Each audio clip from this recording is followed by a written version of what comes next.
La esposa de Cristo Efesios 5, 25-33. La proposición fundamental del apóstol, según hemos visto, es que no podemos entender los deberes de los maridos y de las esposas a menos que entendamos la verdad respecto a Cristo y la Iglesia. Por eso habíamos comenzado con esa verdad tal como lo hizo el apóstol. El marido debe amar a su mujer, así como Cristo amó a la Iglesia. Hemos recordado el significado de la palabra amor. Es la suprema palabra que la Biblia conoce. Es el mismo tipo de amor con el cual Cristo amó a la Iglesia, en efecto, el mismo amor con el cual Dios amó al mundo. Por eso nos estamos concentrando en este amor del Señor Jesucristo hacia la Iglesia. Hasta ahora solo lo hemos considerado en términos generales. Hemos mirado su actitud global hacia la Iglesia, su interés por ella, su orgullo por ella, la forma en que la escuda, la guarda y protege. Todo eso está expresado aquí, pero debemos proseguir y extendernos más allá, porque el apóstol se toma el trabajo de recordarnos que esta actitud de Cristo hacia la Iglesia es algo que se manifiesta en la práctica. Ese es el asunto que hemos de considerar ahora. Maridos, amad a vuestras mujeres, así como Cristo amó a la Iglesia y se entregó a sí mismo por ella. No basta con considerar su actitud hacia la Iglesia, los ojos con que mira a la Iglesia y cómo la considera. Eso es algo, dice el apóstol, que se ha expresado en la práctica. Y debemos acentuar esto porque aquí está el énfasis del apóstol. Por lo tanto, el principio dice que el amor no es algo teórico. El amor no es un simple tema del cual se habla. El amor no solo es un tema del cual se puede escribir, no solo es el material que se usa para escribir poesía. El amor no solo es el tema de una gran aria en la ópera o alguna gran canción, o de miserables canturreos, o como quiera que se llame. El amor no es algo que se considera teórica o externamente. El amor es la cosa más práctica del mundo. Ese es el gran principio que se nos enseña aquí. Posiblemente no exista palabra que en la actualidad sea más degradada que la palabra amor. Obviamente muchas personas no tienen idea de su significado. Quizás el mundo nunca haya usado con tanta libertad palabras amorosas, sin embargo, nunca ha habido tanta carencia de amor. Cada uno se dirige al otro usando expresiones cariñosas, se utilizan todos los superlativos. Personas que apenas se conocen se tratan con términos de ternura, sin embargo, carecen de contenido. Por eso si se presta atención a la forma de hablar de las personas, pensará que son los más grandes amantes que el mundo haya conocido, cuando en realidad nada saben del amor y muy bien pueden estar divorciados al día siguiente. Por alguna razón se ha difundido la idea de que el amor es un tema del cual se debe hablar, y del cual se debe cantar. Es aquí donde los poetas pueden ser tan peligrosos. ¿Han notado alguna vez el extraordinario contraste entre las cosas que los poetas cantan en sus poemas y sus vidas cotidianas? ¿Acaso no es trágico que eso pueda ser cierto en personas que tienen la habilidad de escribir palabras tan hermosas y maravillosas sobre el amor? Cuando se leen las biografías de esos hombres, se siente impresionado, asombrado, y cree que los hechos reales no pueden ser posibles. Es porque ellos nunca han entendido el significado del amor. Ellos lo consideran como un asunto teórico, como algo muy hermoso, pero la verdad sobre el amor es que se trata del asunto más práctico del mundo. Esa es la enseñanza de nuestro Señor. El que tiene mis mandamientos, y los guarda, ese es. El que me ama, JN 14:21. Qué prosaico suena esto con todo nuestro así llamado concepto romántico del amor. Por supuesto, no es de ninguna manera romántico, es ridículo, es sentimental, es carnal. Esto es amor, dice Cristo, que una persona guarde mis mandamientos, porque en el análisis final nuestro amor no será probado por lo que usted y yo digamos, es lo que hacemos. Ciertamente este es el asunto esencial en la relación entre el marido y su mujer. No se trata de que una persona pueda escribir hermosas cartas, usar grandes expresiones y grandes declaraciones de amor. La prueba del amor del hombre es su conducta en casa todos los días. No se trata de lo que él fue antes de casarse, ni de lo que es durante la luna de miel, ni de lo que es durante los primeros meses de la vida matrimonial. La cuestión vital es esta: ¿cuál será su comportamiento cuando surjan problemas y dificultades, pruebas, enfermedad, y cuando entre a la edad ya más adulta y luego venga la ancianidad? Muchos matrimonios se rompen porque las personas desde el comienzo no comprenden el significado del amor. Recuerde cómo lo describe el apóstol en 1 Corintios 13, donde acentúa su carácter esencialmente práctico. Él nos dice que el amor se abstiene de hacer ciertas cosas, que hace otras, y finalmente lo resume todo diciendo, el amor nunca deja de ser. Esa es la prueba del amor. Si desea comprobar si el amor de un hombre a su esposa es lo que debe ser, no escuche lo que dice, observe lo que hace y lo que es. Allí está la prueba. Todo eso lo expresa el apóstol aquí y lo hace de una manera por demás sorprendente. Maridos, amad a vuestras mujeres, así como Cristo amó a la Iglesia. ¿Cómo sabemos que él amó a la Iglesia? Aquí está la respuesta, y se entregó a sí mismo por ella. Pero el apóstol no se detiene allí. Maridos, amad a vuestras mujeres, así como Cristo amó a la Iglesia, y se entregó a sí mismo por ella, para santificarla, habiéndola purificado en el lavamiento del agua por la palabra, a fin de presentársela a sí mismo una iglesia gloriosa, que no tuviese mancha ni arruga ni cosa semejante, sino que fuese santa y sin mancha. Miremos cuidadosamente esto y analicémoslo. Evidentemente hay tres sentidos en lo que el apóstol dice aquí. El amor de Cristo, esta actitud de Cristo hacia la Iglesia se demuestra principalmente en tres sentidos. En primer lugar está aquello que él ya hizo por la Iglesia. Cristo amó a la Iglesia y se entregó a sí mismo por ella. Es algo que ya ha hecho. Aquí, por supuesto, estamos tocando el corazón y centro mismo de la verdad cristiana. Sin esto no habría Iglesia. Esto fue lo primero que él hizo,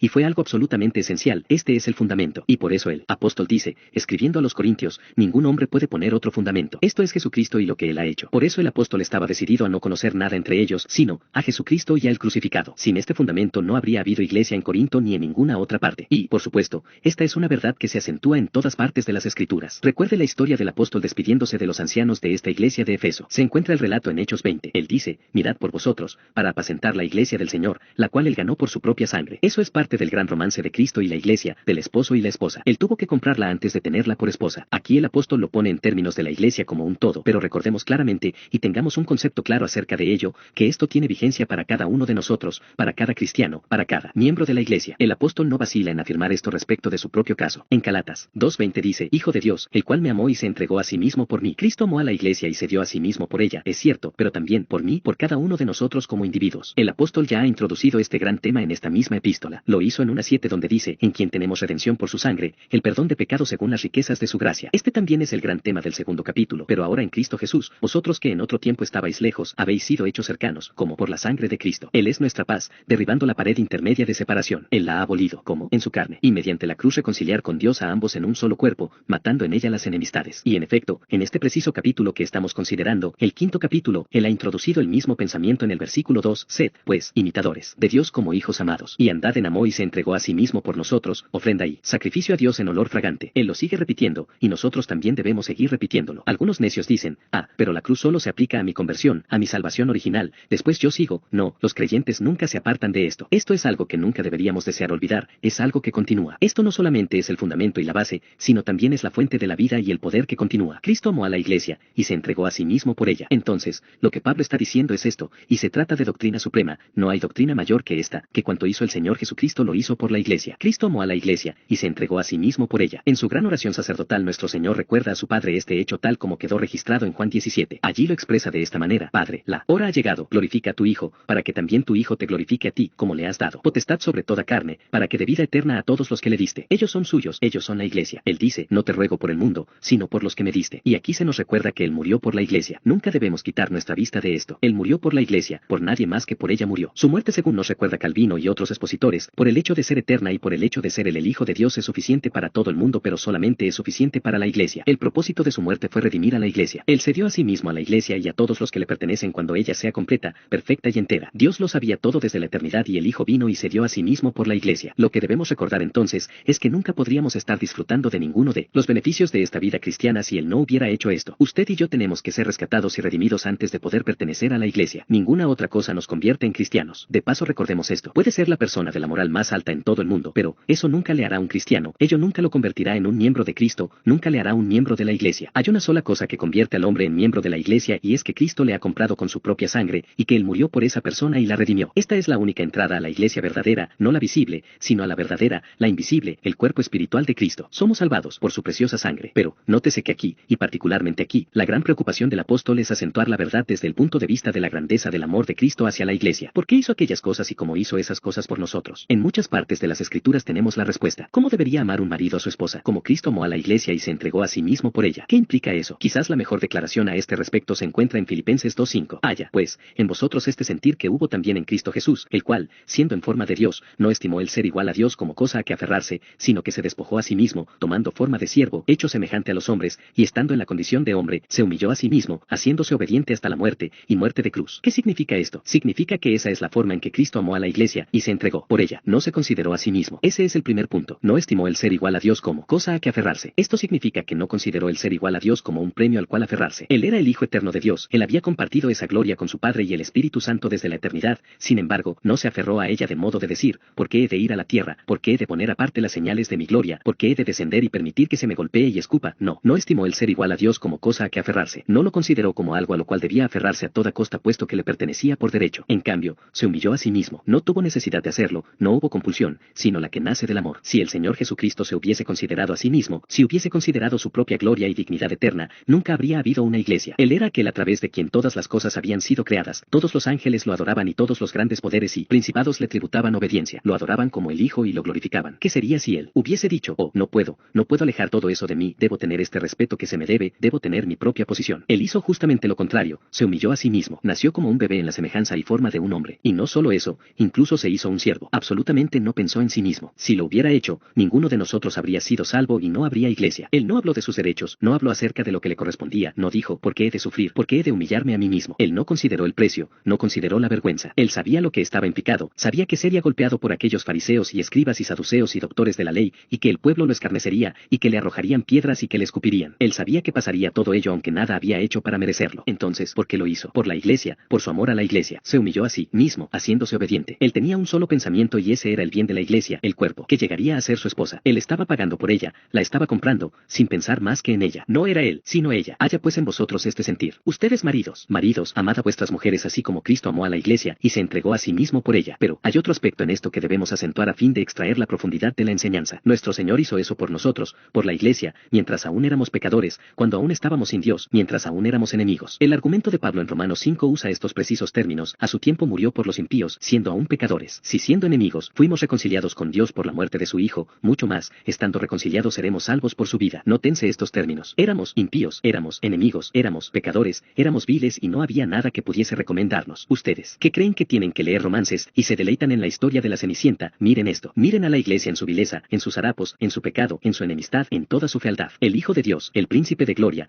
la amó mientras aún era así, y a pesar de ello, la amó al mismo extremo de entregarse por ella, muriendo por ella. Maridos, amad a vuestras mujeres, así como Cristo amó a la iglesia. No se nos llama a hacer, en ese extremo, lo que Él hizo, pero Él, a pesar de todo, amó hasta el punto de entregarse a sí mismo, su sangre fue literalmente derramada por nosotros. Ahora bien, dice el apóstol, ustedes que se encuentran en esta relación matrimonial, el uno encuentra en el otro cosas que no les agradan y que no aprueban, deficiencias, faltas, fallas, pecados. Entonces, ustedes asumen una actitud crítica, y se mantienen en su dignidad, y condenan, y pelean, y se separan. ¿Por qué? Simplemente porque no logran comprender la forma en que ustedes mismos han sido salvados, la forma en que han llegado a ser cristianos y miembros de la iglesia cristiana. Él les recuerda que si el Señor Jesucristo hubiese reaccionado hacia ellos como ellos reaccionan los unos respecto de los otros, jamás habría habido una iglesia. El amor nunca deja de ser, el amor sigue amando a pesar de todo. Ese es el amor con el cual Cristo amó a la iglesia. ¿Acaso hay un error tan grave, vuelvo a preguntar, como el de separar la doctrina de la práctica? ¿Cuán culpables somos todos de esto? ¿Cuántos de nosotros hemos comprendido que siempre hemos de pensar del matrimonio en términos de la doctrina de la expiación? ¿Es esa nuestra forma común de pensar del matrimonio, maridos, mujeres, todos nosotros? ¿Es esa la forma en que pensamos instintivamente del matrimonio en términos de la doctrina de la expiación? ¿Dónde encontramos lo que los libros tienen para decirnos sobre el matrimonio? ¿En qué sección? Lo encontramos bajo el tema de la ética, pero ese no es el lugar que le pertenece. Debemos considerar el matrimonio en términos de la doctrina de la expiación. Los cristianos más necios son aquellos que sienten rechazo hacia la doctrina,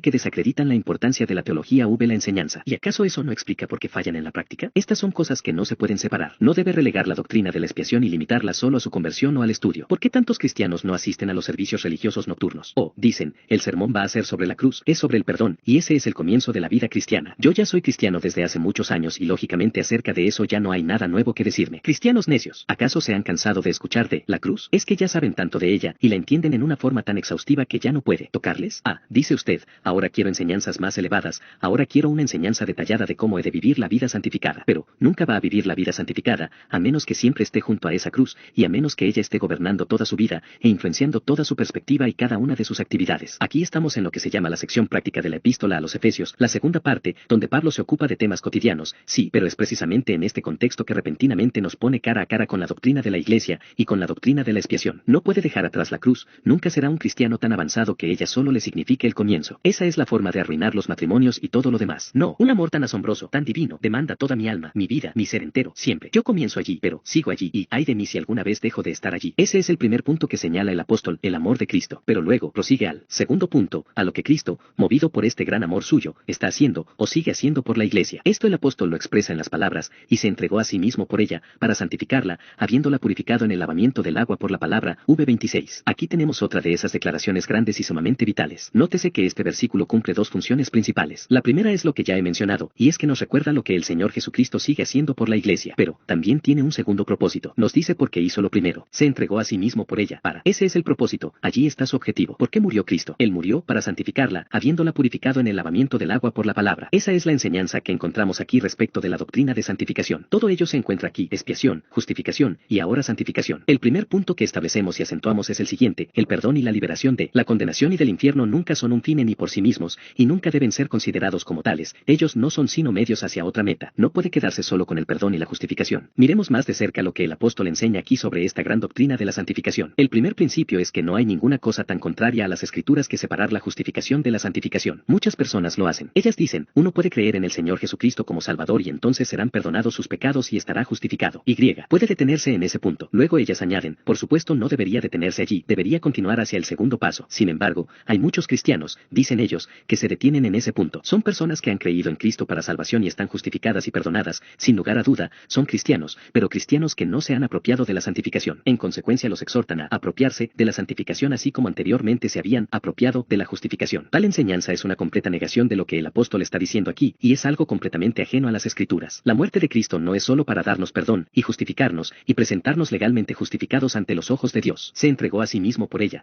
Este es solo el primer paso en una serie, en ningún sentido se trata de un último paso y uno nunca puede detenerse allí. el apóstol no solo enseña esto a los efesios, él lo enseña a todas las iglesias. Se encuentra lo mismo en Romanos 8:3-4. También aparece en Tito 2:14, quien se dio a sí mismo por nosotros para redimirnos de toda iniquidad y purificar para sí un pueblo propio, celoso de buenas obras. Por ese motivo se dio a sí mismo por nosotros, no solo para que fuésemos perdonados, no meramente para salvarnos del infierno, sino para purificar y separar un pueblo especial para sí mismo que fuese celoso de buenas obras. Nuestro Señor lo dijo todo en su gran oración sacerdotal, JN 17:19, y por ello yo me santifico a mí mismo, para que también ellos sean santificados en la verdad. Detenernos en la justificación no solamente sería un error de concepto, además sería algo imposible porque es algo que hace Cristo, es Cristo quien lo hace en nosotros. Él se dio a sí mismo por la iglesia, ¿por qué? Para santificar y purificar la iglesia. Es Él quien va a hacerlo. Todo el problema surge porque algunas personas insisten en considerar la santificación como un paso posterior que damos por nuestra propia decisión, pero en ninguna parte de las Escrituras se enseña eso. La enseñanza de las Escrituras es esta: Cristo ha puesto su corazón y su afecto en la iglesia. Allí está la iglesia, bajo condenación, en su pecado, en sus harapos y en su vileza. Entonces vino Él. Tuvo que ocurrir la encarnación. Él tomó sobre sí mismo semejanza de carne de pecado. Él tomó sobre sí mismo los pecados de la iglesia y los llevó en su propio cuerpo al madero. Él tomó el castigo, Él murió, Él hizo expiación, Él nos ha reconciliado con Dios. De esa manera la iglesia es librada de la condenación, pero con eso Él no queda satisfecho. Él quiere que ella sea una iglesia gloriosa, Él quiere presentársela a sí mismo una iglesia gloriosa que no tuviese mancha ni arruga ni cosa semejante, de modo que sin demora procede con los preparativos para lograr ese destino. Él no puede detenerse en ese primer paso, continúa para santificarla. En otras palabras, su muerte en la cruz por nosotros y nuestros pecados simplemente fue el primer paso de un gran proceso, y Él no se detiene con el primer paso. Él tiene un propósito completo para la iglesia y paso a paso va a realizar todo ese proceso. Me gustaría expresarlo con todo vigor. Al final de cuentas nosotros no tenemos nada que decidir en este asunto de la santificación. Es algo que hace Cristo. Él murió por mí y luego habiendo muerto por mí, Él va a limpiarme, santificarme, purificarme, es Él quien va a hacerlo. Y no nos equivoquemos en esto. Si Él ha muerto por mí, Él continuará con todo el proceso de santificación. Finalmente, Él me hará perfecto. En esto hay un elemento alarmante, pero es parte de la enseñanza fundamental de la Biblia. Si no nos sometemos voluntariamente a esta enseñanza, Él tiene otra forma de purificarnos, y Él la utilizará, porque el Señor al que ama, disciplina. 12:6. Él no va a permitir que se quede donde estaba en su impureza y vileza diciendo,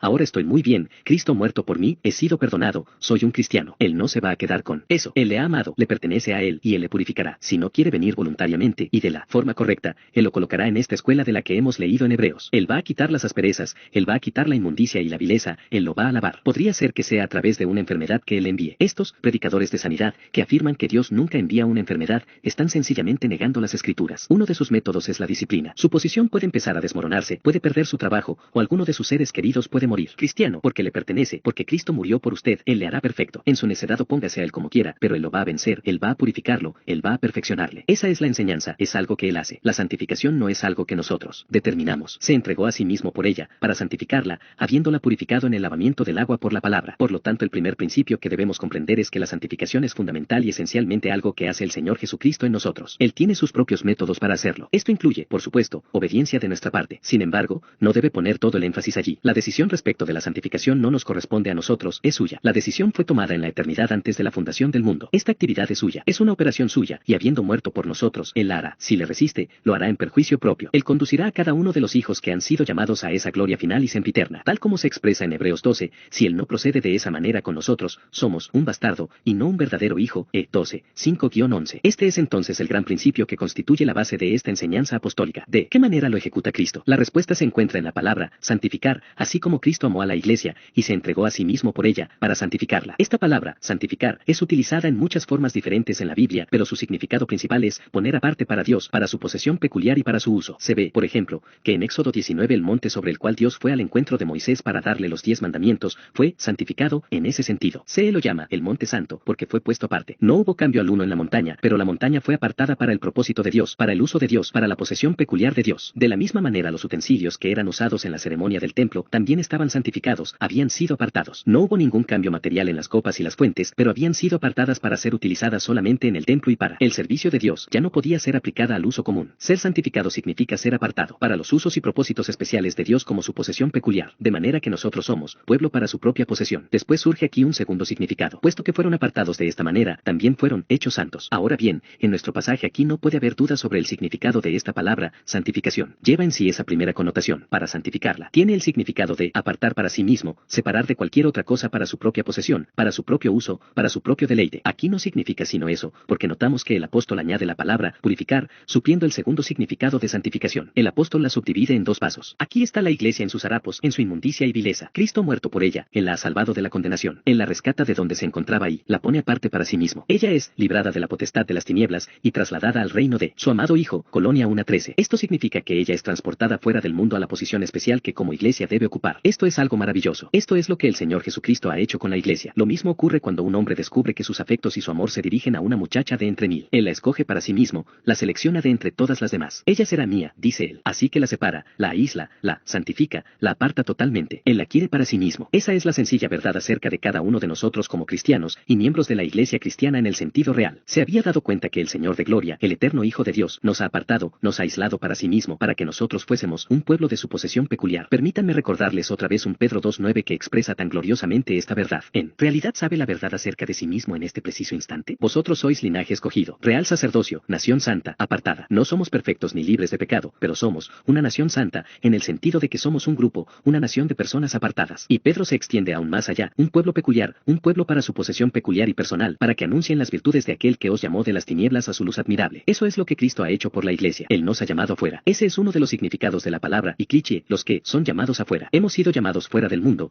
reunidos aquí para formar este cuerpo, esta esposa para Cristo. Y entonces Cristo procede a obrar con nosotros. En otras palabras, para usar nuevamente el lenguaje de Pedro en este mismo capítulo, nosotros como cristianos somos solamente extranjeros y peregrinos en este mundo. Nótense como él lo ha expresado. Amados, yo os ruego como a extranjeros y peregrinos. V11. Ya no pertenecemos más a este mundo. Hemos sido tomados de él, hemos sido separados, santificados. Aquí somos solamente extranjeros y peregrinos, ya no pertenecemos a ese reino como antes pertenecíamos. El apóstol Pablo ya dijo todo esto al final de Efesios 2. Él dice, así que ya no sois extranjeros ni advenedizos, sino conciudadanos de los santos y miembros de la familia de Dios. Antes eran extranjeros para esto, pero ahora pertenecen a esto y son extranjeros para aquel otro mundo, santificados, apartados para el mismo. Esto, interpretado, significa que la esposa ya no es libre para hacer algunas de las cosas que hacía antes, en cambio ahora vive para su marido y él vive para ella. El marido no mira a otras mujeres, porque su esposa es la que él ha escogido, separado, santificado para sí mismo. Esa es la forma en que Cristo mira a la iglesia. Esa es la forma en que un marido debe considerar a su esposa. Y nosotros, como esposa de Cristo, ya no deberíamos pensar en nosotros mismos como libres, como perteneciéndonos a nosotros mismos, sin decidir ya lo que hemos de hacer, sin seguir perteneciendo al mundo. Permítanme dejar todo esto expresado en forma de pregunta. Me estoy dirigiendo a los miembros cristianos de la iglesia. Dejaremos la aplicación práctica referida a los maridos para después. Esta es la pregunta práctica que quiero dirigir a cada uno que afirma ser creyente en el Señor Jesucristo, a cada uno que dice, yo creo que Cristo ha muerto por mí y por mis pecados, para rescatarme. ¿Está consciente del hecho de que Cristo le ha apartado y que Él le está santificando? Porque, créame, si no lo está, se está engañando y mintiendo a sí mismo pensando que Él ha muerto por usted. Cuando Cristo muere por un individuo, siempre lo conduce a esa posición peculiar. Se entregó a sí mismo por ella.